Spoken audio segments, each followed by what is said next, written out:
राजभवन नीतीश कुमार को 7वीं बार मुख्यमंत्री पद की शपथ दिलाने के लिए बिल्कुल तैयार है।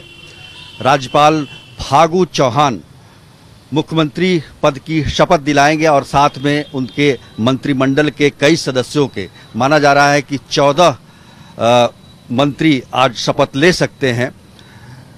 मुख्यमंत्री के लिए ये बेहद खास दिन है नीतीश कुमार के लिए, क्योंकि आज वो शपथ लेते हैं, उसके बाद कुछ ही महीने के बाद वो श्री कृष्ण सिंह जो कि बिहार के पहले मुख्यमंत्री हुआ करते थे, उनका जो रिकॉर्ड है सबसे ज़्यादा दिन तक मुख्यमंत्री बने रहने का, उसका रिकॉर्ड वो तोड़ सकते हैं।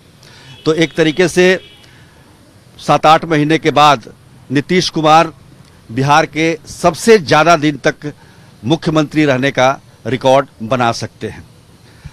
हालांकि ये भी बात सत्य है कि 2000 में जब पहली बार नीतीश कुमार ने शपथ ली थी, उस समय भी उनके विधायक कम थे और बीजेपी के विधायक ज़्यादा थे। हालांकि वो सरकार केवल 7 दिनों तक ही चल पाई थी, लेकिन उसके बाद से 2005 हो, 2010 हो या फिर 2015 हो, हर बार जेडीयू के विधायकों की संख्या हमेशा अपने सहयोगियों से ज़्यादा रही है। हालांकि 2015 की बात करें तो आरजेडी के विधायक ज़्यादा थे, लेकिन जेडीयू और बीजेपी का जब भी गठजोड़ हुआ है 2000 के बाद, तब से लगातार जेडीयू के विधायकों की संख्या ज़्यादा रही है। लेकिन इस बार कम है। इस बार बीजेपी के 74 विधायक हैं तो जेडीयू के 43 विधायक हैं। माना जा रहा है कि इससे नीतीश कुमार कमजोर होंगे।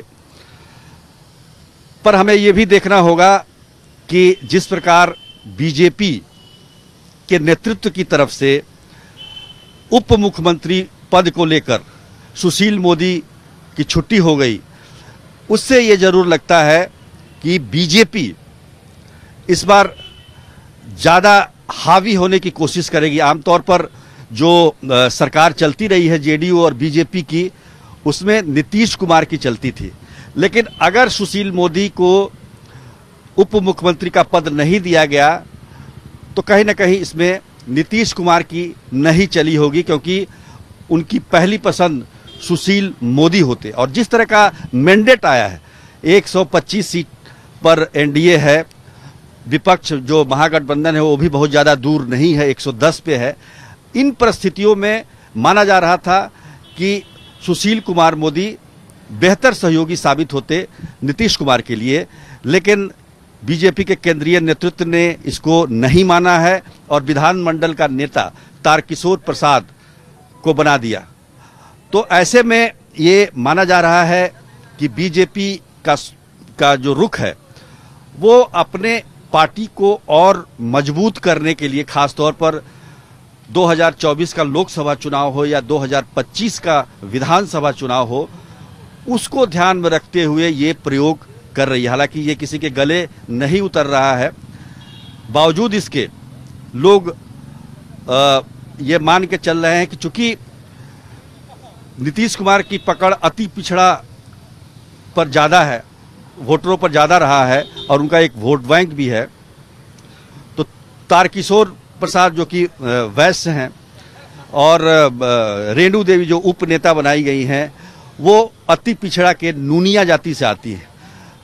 तो अति पिछड़ा को प्रभावित करने के लिए माना जा रहा है कि 45% जो वोटर हैं बिहार में, वो पिछड़ा और अति पिछड़ा के हैं। और आरजेडी से अगर लड़ाई लड़नी है, यादव और मुस्लिम कंबाइंड जो उनका गठजोड़ है, एक तरह के समीकरण है, उससे लड़ना है तो निश्चित तौर पर बीजेपी ने एक दांव खेला है।